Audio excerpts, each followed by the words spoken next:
Sveiki visiem rīdziniekiem! Šodien mēs apskatīsimies, kāpēc mums vajadzētu izvēlēties cilvēku, kurš ir tik ideāls Rīgas mēra amatam, kā pat viņa biogrāfija liek jautāt, vai viņš vispār ir reāls. Viņš ir izglītots, studējis, maģistra bakalaurs, bet jautājums paliek aktuāls. Vai viņš reāli ir kaut ko izdarījis? Sociālais darbs, tas, protams, ļoti brīnišķīgi un jauki. Bet vai tas ir pietiekami, lai vadītu lielo Rīgu? Viņš runā par nabadzības izskaušanu, pieejamu veselības aprūpi. Jauki, bet vai viņš ir spējīgs atrast šo finansējumu un īstenot šīs idejas praksē? Tas ir jautājums. Rīgai vajag ne tikai sapņotāju, bet arī cilvēku, kurš saprot, kā strādā reālā pasaulē. Sociālais darbs ir ļoti cienījami, bet Rīgas mēram vajag vairāk nekā tikai labus nodomus.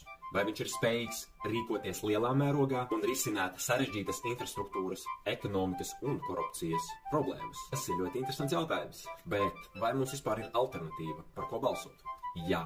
Un tas ir cilvēks, kurš nav tikai teorijas eksperts, bet arī praktisks līderis. Cilvēks, kurš zina, kā vadīt lielus projektus, strādāt ar biznesu un nodrošināt, ka Rīga kļūst par modernu un attīstītu pilsētu. Cilvēks, kurš nav baidījies no sarežģītiem lēmumiem, pat ja tie izraisa diskusiju.